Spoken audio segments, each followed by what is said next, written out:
How's it going, everybody? It is Damon G, and welcome to another review of How I Met Your Father, only on Hulu. This episode is called Episode 3, The Fixer. Again, thank you, everybody who has supported Big Gold Belt Media, all that good stuff, yada, yada, yada. Let's dive into the episode. So, some of the misgivings I had about the first two episodes in my previous review stand true right now. The cast still doesn't seem to have that natural charisma that the original How I Met Your Mother seemed to have had. It seems to be missing a bit of whimsical charm, if that makes any sense. In this episode, there's definitely some pairing off of people.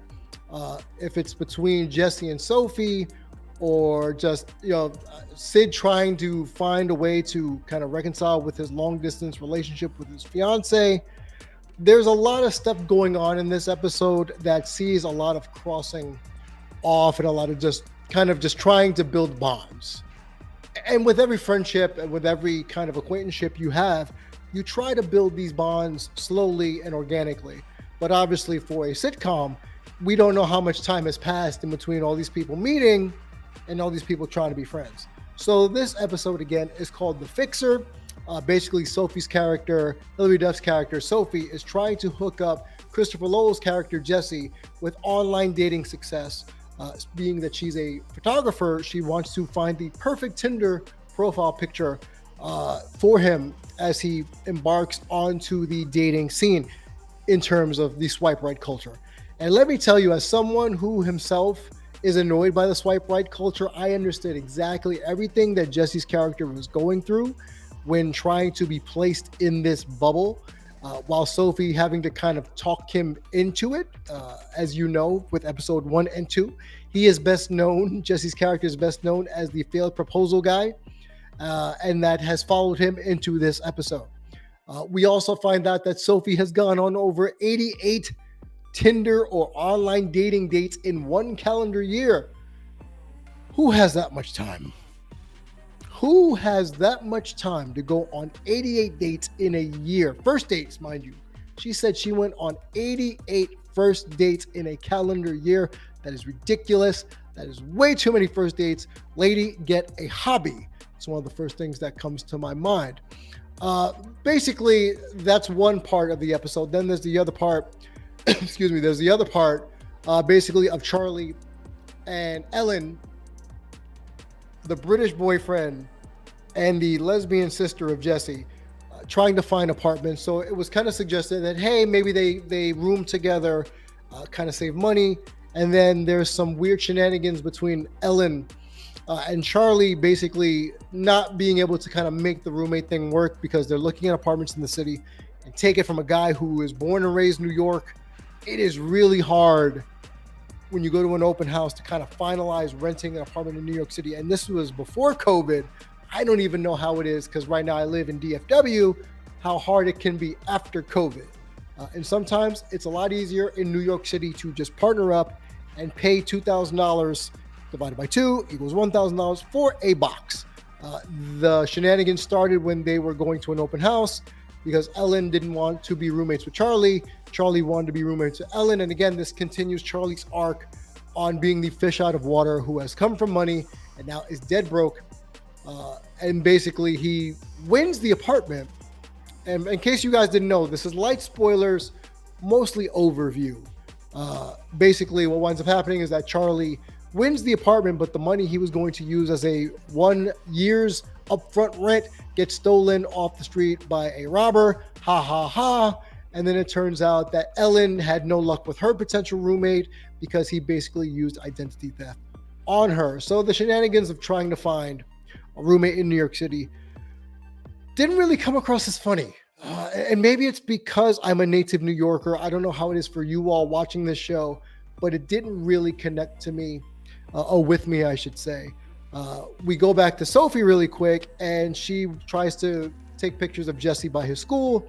And there's some weird, like, Amber Alert jokes going on, or just these kind of weird, awkward situations where she's using children to help with Jesse's profile pictures. And then she meets Jesse's boss, which, spoilers, winds up being the guy she dates also in episode 4, which I'll get to. shortly after this.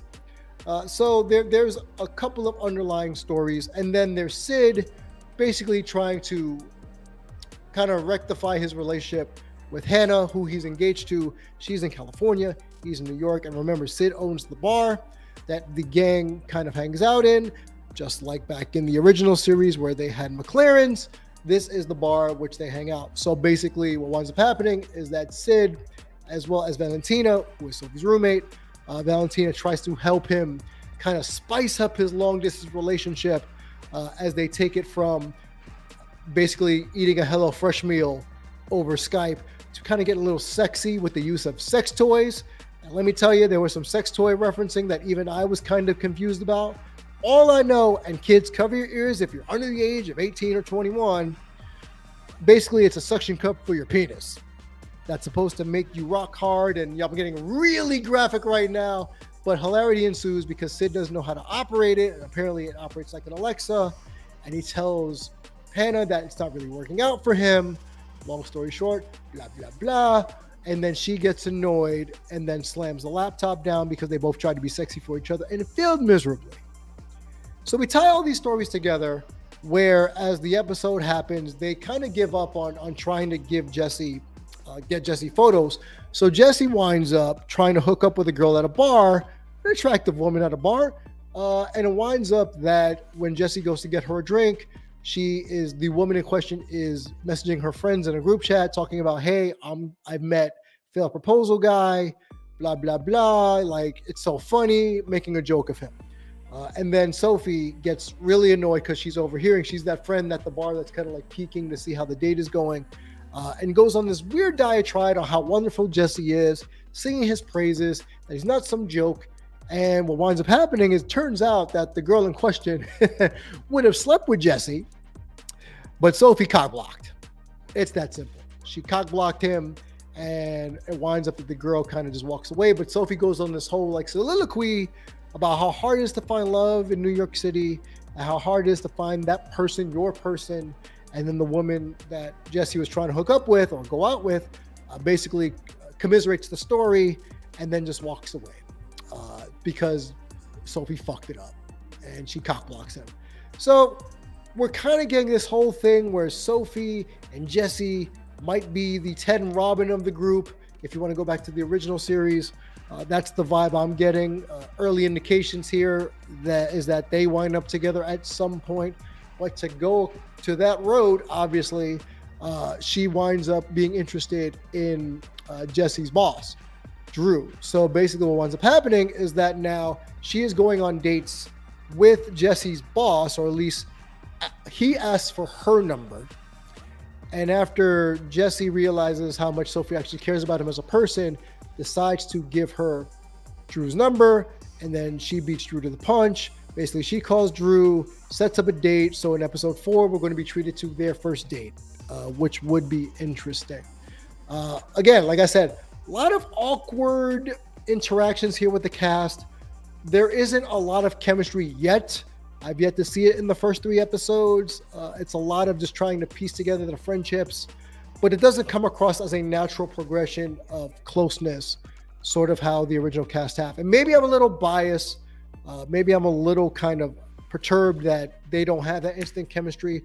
I know a lot of people in the comments at Big Gold Belt over on YouTube basically said they didn't do a great job of casting. The cast, like I said, seems a little too attractive, whereas in the original series, basically everybody just seemed like the everyman and woman. And that's not what I'm getting here in this series.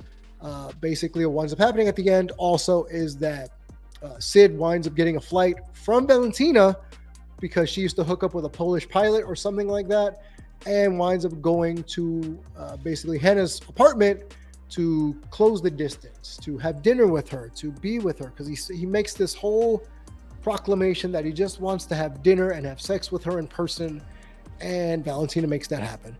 And that's how the episode kind of like just ends, with Sophie calling Drew and setting up a date for Friday night. So that's where it ends. And then it turns out that, eventually we're going to get Charlie being roommates with Ellen.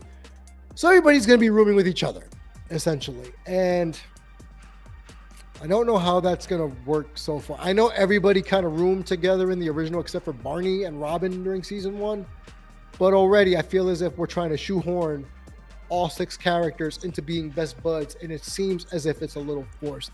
But aside from that, was it an enjoyable episode? Not really, in my estimation. If I have to give a letter grade, I'll give it a C minus. It kind of dragged. The early portions of the episode were funny, with Hilary Duff's character Sophie kind of putting her foot in her mouth in regards to like having children around and trying to hire them with Altoids, and saying a little boy is like the only chance that Jesse has of finding a date. Again, hilarity ensues, but I'm not feeling it thus far. Please let me know what you guys think in the comments. It's just not clicking for me. Episode 4, I guarantee you it's going to be a little bit of the same thing when I get to that, when you guys get to episode 4. But let me know what you think in the comments here at Big Gold Belt Media. This is How I Met Your Father episode 3, called The Fixer. Gets a C minus from me. I do enjoy seeing Hilary Duff back on television. That is one thing I do enjoy. I do enjoy the character of Jesse, because I feel like he's the everyman sort of to Ted Mosby, where he's just trying to find love and he doesn't really want to date in the common era, sort of like me, who just doesn't really dig the way modern men and women date nowadays. I'm a little old school, and maybe that's why this is missing for me, because it's about the swipe right culture, because it's about the hookup culture and trying to rush to find the one. So instead of just Ted being that person, now we have everybody trying to find the one. It seems a little forced and rushed. I don't know how many episodes we've signed up for here over with Big Gold Belt. I don't know how many episodes that we're going to watch on Hulu, but it's rough. It's a rough go. And let me know what you think. Again, you can find me at Damien G Show on all your social media platforms. Please debate me. Let me know what you think in the comments down below here on YouTube. Again, this is How I Met Your Father, episode 3, The Fixer. It gets a C minus. Hopefully it gets better, but I have a bad suspicion it's not. So until I talk to you in episode 4, enjoy and let's debate.